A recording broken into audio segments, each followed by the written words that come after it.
उत्तर प्रदेश लोक सेवा आयोग के अभ्यर्थियों, यदि आप सफलता की प्रबल इच्छा रखते हैं और हर हाल में सफल होना चाहते हैं तो इस छोटे से ऑडियो क्लिपिंग को, पॉडकास्ट को ज़रूर सुनिएगा और पूरा अंत तक सुनिएगा। देखिए, हम लोग अमूमन करते क्या हैं, मैं अगर आपको अपनी बात करूं कि मैंने जब तैयारी शुरू की थी तो कैसे शुरू की थी और क्या गलतियां थी या क्या कमियां रह गई थी तैयारी के दौरान जो फाइनल रिजल्ट में कन्वर्ट नहीं हो पाया। मेरी जो सबसे बड़ी गलती मैं मानता हूं वो था एक प्रॉपर गाइडेंस की कमी। हम लोग के ज़माने में ना टीचर्स कभी भी एस्पिरेंट से बात तक नहीं करते थे, मतलब कुछ नहीं, कोई था ही नहीं। आज तो बहुत सारी फैसिलिटीज़ अवेलेबल हैं। दूसरा, कोचिंग का रोल क्या होता है। देखिए, कोचिंग्स कोई भी हो, चाहे आप महंगी से महंगी, सस्ती से सस्ती कर लीजिए, बहुत फ़र्क नहीं पड़ता है क्योंकि वो सिलेबस ही पूरा कराती हैं। और अगर आपने बहुत सस्ता कोचिंग ज्वाइन किया होगा तो सिलेबस भी पूरा नहीं कराती हैं। नाम मैं किसी का नहीं लूँगा, लेकिन आपको पता है कि हाँ, बहुत सस्ती कोचिंग लेने पर वो सिलेबस भी पूरा नहीं कराती हैं। प्रीलिम्स का सिलेबस पूरा नहीं कराएंगी, प्रीलिम्स के बाद मेंस के बारे में कुछ नहीं कहेंगी, बैच चलते चलते बंद हो जाएगा, ये सब चलता रहता है। और ये किसी एक संस्था का हाल नहीं है, मोर और लेस ऑनलाइन ऑफलाइन दिल्ली के मुखर्जी नगर से लेकर के प्रयागराज और लखनऊ और पटना, जयपुर में ऐसे तमाम संस्थान हैं जो ऐसा करते हैं। उसके बाद जब सिलेबस पूरा होता है ना कोचिंग का, अगर किसी संस्था ने सिलेबस, जो रेनाउंड संस्थाएं हैं जो करती हैं सिलेबस पूरा ठीक से, अगर कर भी दिया, उसके बाद क्या, आपके पास हिमालय जैसा कंटेंट का, सिलेबस का पहाड़ होगा और उस हिमालय पर चढ़ना आपके लिए वास्तव में बहुत मुश्किल होगा। क्या करें, कैसे करें, कौन सा विषय शुरू करें। तो देखिए, आपको मैं बताऊं छोटी सी बात कि उस विषय से हमेशा शुरुआत कीजिएगा जिस विषय में आपका इंटरेस्ट हो। मान लीजिए आपका अगर ज्योग्राफी में इंटरेस्ट हो तो ज्योग्राफी से शुरू कीजिएगा पढ़ना, ताकि इंटरेस्ट बना रहे। आपका इंटरेस्ट ज्योग्राफी में था और आपने हिस्ट्री वीक था, आपने हिस्ट्री से शुरू कर दिया, या आपका हिस्ट्री में इंटरेस्ट था और ज्योग्राफी वीक था इसलिए आपने ज्योग्राफी से शुरू कर दिया, तो आप पहले ही मोर्चे पर घायल हो जाएंगे, लहूलुहान हो जाएंगे और हो सकता है कि शहीद भी हो जाए। क्यों? क्योंकि इंटरेस्ट नहीं है और फिर भी आपने कर लिया तो मुश्किल होता है। दूसरा क्या है कि चलो 2 दिन जोश जोश में पढ़े कि आज यार नाइट स्टडी करेंगे, और नाइट स्टडी शुरू ही रात को 11:30-12 बजे खाना पीना खाने के बाद, और जब रूम से आप बाहर निकले, खासतौर पे पुरुषों की मैं बात कर रहा हूं, तो आपने देखा कि यार पूरा भारत सो रहा है और आप जाग रहे हैं, और आपके मन में वो नेहरू जी वाली बात कि आज सारा जहां सो रहा है और भारत जाग रहा है एक नए सवेरे के लिए। और उसके बाद आप आए और उसी अभिमान में कि बस 10 मिनट लेटेंगे, और वो 10 मिनट लेटने के चक्कर में आप भोर के 3 बजे सोए। पढ़ाई आपने 12 बजे शुरू की थी, लगभग 2.5-3 घंटे पढ़ने के बाद आप 3 बजे भोर में सोए, और आप इस अभिमान में सोए हैं कि आज हमने रात भर पढ़ाई की है, और आप सोएंगे दोपहर के 1 बजे तक। आप समझ रहे हैं? इस पूरे अभियान में आपकी पढ़ाई 24 घंटे में 3 घंटे हो पाती है, सिर्फ 3 घंटे। तो सबसे पहले जरूरी है आपका सिस्टमैटिक प्लान होना, कि आपके पास एक सिस्टमैटिक प्लान हो कि पढ़ना कैसे है, कितना पढ़ना है।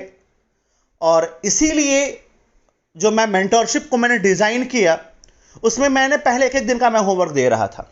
अभी मैं उसमें 2-2 दिन का होमवर्क, क्योंकि 1-1 दिन का होमवर्क में क्या होता है कि कई बार बच्चा जब वो नहीं कर पाता ना 24 घंटे में, तो उसके ऊपर एक अननेसेसरी प्रेशर होता है। हालांकि मेरा काम ही वही है, मेरा काम ही वही है कि मैं आपके ऊपर प्रेशर डालूं और उस प्रेशर को मेंटेन रखूं। क्योंकि देखिए, होता यह है कि आप बाहर में हैं और आप किसी के प्रति जवाबदेह नहीं हैं।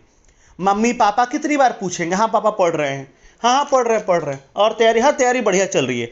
आप में से सबने आज तक किसी सवाल का जवाब क्या, और बताओ तैयारी कैसे चल रही है, सबने कहा बढ़िया चल रही है। एक कैंडिडेट कह दे कि उसने अपने पिताजी से कहा हो कि हाँ पापा तैयारी ठीक नहीं चल रही, क्यों? क्योंकि कल पढ़े नहीं, 2 दिन से दोस्त के साथ घूम रहे हैं और उसके बाद पढ़ाई नहीं हो पा रही है। कोई नहीं कहता भाई, कोई नहीं कहता। तो वो जो आप बार बार एक ही झूठ कहते हैं ना घर वालों से, वो झूठ आपके जहन में बैठ जाता है कि तैयारी बढ़िया चल रही है, और यही झूठ आपको सफल होने से रोक देता है। क्योंकि ये झूठ आपको ना, आप इस झूठ को सच मानने लगेंगे। एक ही झूठ अगर 100 बार कहा जाए ना तो वो सच साबित होने लगता है, वो सत्य प्रतीत होता है, और ये आप अपने साथ करते हैं। दूसरा क्या है कि मैं क्या मदद करूंगा, या जो मेरा मेंटोरशिप प्रोग्राम है वो क्या मदद करेगा आपकी। आपको 2-2 दिन के लिए होमवर्क देगा। जैसे अभी हमने 11 तारीख से 11 मार्च से शुरू किया था और लगभग 80 के आसपास बच्चों ने उसमें अपना इंटरेस्ट दिखाया है।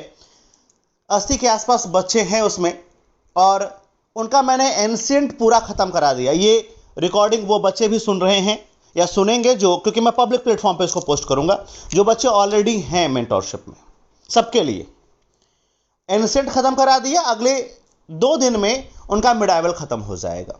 एंशिएंट में उनको कम से कम जो मैंने क्वेश्चन कराया होगा, मिनिमम क्वेश्चन एंशिएंट में वो शायद 1500, मिनिमम 1500 क्वेश्चन कराए हैं लेवल 1 और लेवल 2 के। और अब मिडाइवल उनका स्टार्ट हो चुका है। 2 से 3 दिन में मिडाइवल ख़त्म होगा। अगले 1 हफ्ते में पॉलिटी, उसके बाद 10 दिन में, उसके बाद के 10 दिन में ज्योग्राफी, उसके बाद इन्वायरमेंट इकोलॉजी, उसके बाद बायोलॉजी, और उसके बाद हम खत्म कराएंगे उनका बेसिक इकोनॉमिक्स, और बेसिक इकोनॉमिक्स के बाद हमको कुदाएंगे करंट अफेयर्स में। और उसके बाद अगर आपको आरओ देना है या पीसीएस देना है तो आपको हिंदी और सीसैट, आरओ वालों को हिंदी कराएंगे, पीसीएस वालों को सीसैट पे फटाफट टेस्ट कराएंगे। लगभग 20 अप्रैल से मैं टेस्ट सीरीज शुरू करूंगा, जो हफ्ते में 2 टेस्ट होंगे। मेरा टारगेट है कि कम से कम 50-55 टेस्ट कराए जाए, 50 टेस्ट तो मिनिमम कराए जाएं जीएस के। तो हफ्ते में 2 टेस्ट पे अगर नहीं बनेगा तो हफ्ते में 3 टेस्ट कराएंगे, अल्टरनेट डे पे टेस्ट कराएंगे, या हो सकता है कि टेस्ट के सवाल बढ़ जाएं। जरूरी नहीं कि आपको 150 सवाल के टेस्ट कराएंगे। मुझे देखो 2 चीजें, मेरा उद्देश्य क्या है वो समझ लो। मेरा उद्देश्य यह है कि आपको ना maximum question, revision through question, correction through question, आप बार बार सवाल करेंगे तो जो गलतियां आप लगातार कर रहे हैं ना, वो गलतियां ना करें। मैं आपको वाल्मीकि बनाना चाहता हूं। कौन सा वाल्मीकि? जिनके बारे में कहा जाता है कि उल्टा नाम जपै जग जाना, वाल्मीकि भय ब्रह्म समाना। अब जब उनसे कहा गया कि राम राम कहो तो राम कह नहीं पाते थे, मरा मरा कहना शुरू किया, और मरा मरा कहना शुरू करके उन्होंने रामायण जैसा ग्रंथ लिख दिया। तो मैं चाहता हूं आप गलतियां करें, इसीलिए मैं मैक्सिमम एमसीक्यू पे फोकस करूंगा। अभी मैक्सिमम एमसीक्यू, जितनी गलतियां करनी करो, जितने तरह के क्वेश्चन आपको लगेगा कि सर इसमें कई क्वेश्चन रिपीटेड है, हाँ हो रहे हैं, कोई दिक्कत नहीं, होने दो यार। रिपीटेड हो रहा है तो अपच थोड़ी करेगा, होने दो रिपीटेड, ठीक है। बट बीच बीच में कुछ नए सवाल होगा जो कई बार रिपीटेड क्वेश्चन आपका मनोबल बढ़ाएगा और कई बार वो आपको गिराएगा। और इसी चेक एंड बैलेंस में आपके भीतर एक सफल अधिकारी का निर्माण होगा, आपके भीतर एक सफल अधिकारी का जन्म होगा, जो अपनी गलतियों से सीख करके, जो अपनी प्रॉब्लम्स को सॉल्व करते करते सीख करके गलत से सही की तरफ चलेगा। तो ये आप सबके लिए, खासतौर पे जिन बच्चों का आरओ को बहुत अच्छा टाइम मिल गया यार, ठीक है, ऊपर वाला टाइम मिल गया, दे दिया आपको उसने। अब आपकी परीक्षा जुलाई और अगस्त, मुझे लगता है ये होगा, जुलाई तो बता दिया पीसीएस का, अगस्त, तो जुलाई अगस्त के पहले कम से कम 2 बार आपके प्रीलिम्स का सिलेबस रिवाइज होगा, और कम से कम आपको 50 से 55, मिनिमम 50 तो हर हाल में मैं डंके की चोट पे कहता हूं कि मिनिमम 50 तो आपको टेस्ट सीरीज करा देंगे, ठीक है। तो एक बात और है, कई बार बच्चे मुझसे कहते हैं सर ऐप पे करा दीजिए। देखो यार, 2 चीज़ें हैं। जिन लोगों ने ऐप बनाया है, अपने दिल पे हाथ रख के कहो कि ऐप बना करके ऐप का खर्चा किससे वसूला है? आपसे।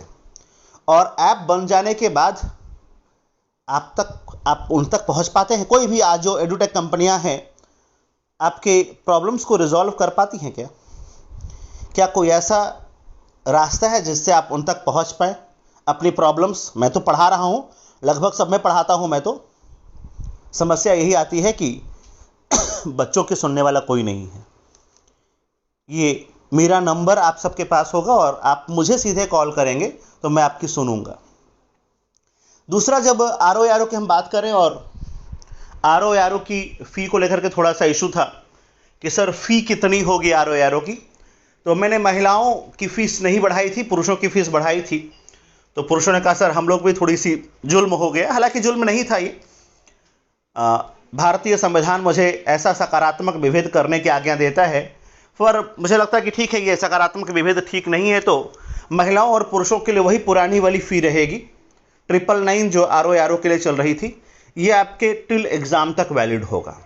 तो अगर अब तक आपने नहीं ज्वाइन किया है तो अगले 2 से 3 दिन तक मैं और इस विंडो को खुला रखूँगा, सिर्फ मार्च भर। इस विंडो को मार्च के बाद बंद कर दिया जाए, क्योंकि थोड़ा हम स्पीड पकड़ेंगे, और हम जब स्पीड पकड़ेंगे उसमें फिर किसी नए कैंडिडेट को ना हम लेंगे नहीं, क्योंकि हमें सिर्फ कैंडिडेट नहीं लेना है, हमें सिलेक्शन लेना है। तो फिर वो जो मेरा होगा उसको उस लेवल पे जाकर के हम लोग कराएंगे चीज़ों को, चाहे वो प्रीलिम्स हो चाहे वो हिंदी का हो। तो एक बार अगर आप और डिटेल में जानना चाहते हैं, अमूमन आपको मैंने बता दिया कि मेरा एक ही काम है मेंटरशिप में, आपके ऊपर एक तलवार लटका के रखना, ताकि आप भले पिताजी से कह पाए कि हाँ पापा तैयारी अच्छी चल रही है, लेकिन उसी समय आपको याद अगर यार होमवर्क नहीं पूरा हुआ है, तो आप सच से आपका सामना होगा तो सच जिंदा रहेगा। तैयारी जीवन में ना सच मर जाता है। भले 4 दिन से ना पढ़े हो, लेकिन पापा का फ़ोन आने पे, मम्मी का फ़ोन आने पे उनका सवाल एक ही, तो और बताओ हालचाल कैसा है, बढ़िया, खाना पीना खा लिया, हाँ तबीयत ठीक है, हाँ ठीक है, पढ़ाई कैसे चल रही, आप हर सवाल का जवाब हाँ में देते हैं। ठीक है, बहुत बढ़िया चल रही है, हो जाएगा, हाँ हाँ इस बार हो जाएगा। सच तो आपको पता होता है ना, लेकिन आप ये झूठ इतनी बार कह चुके होते हैं कि सच कहीं आपकी किताबों के नीचे अलमारी में कहीं दफन हो रहा होता है या दम तोड़ रहा होता है। तो वो सच जिंदा रखना है आपके जहन में, और अगर आपके जहन में वो सच जिंदा रहेगा तो आपको थोड़ा सा डर होगा, थोड़ा सा भय होगा। और तुलसीदास जी ने फिर कहा, भय बिनु हो ही न प्रीति, बिना डरे प्रेम नहीं होता है। तो वो डर, वो दबाव बनाना जरूरी है। कई बार दबाव में बल्लेबाज बड़ा अच्छा परफॉर्म कर लेता है। मैं इसी ट्रिक को आपके ऊपर अपना रहा हूँ और आगे भी अपनाऊंगा, ताकि दबाव में आप अच्छा परफॉर्म कर पाएँ। तो मैं उम्मीद करता हूं कि ये ऑडियो सेशन आपके लिए महत्वपूर्ण रहा है, आपको अच्छा लगेगा ये। एक बार इसको आपने अगर पूरा सुना है तो धन्यवाद, और आपको और कोई जानकारी चाहिए मेंटरशिप के बारे में तो मुझे ज़रूर बताएं। धन्यवाद।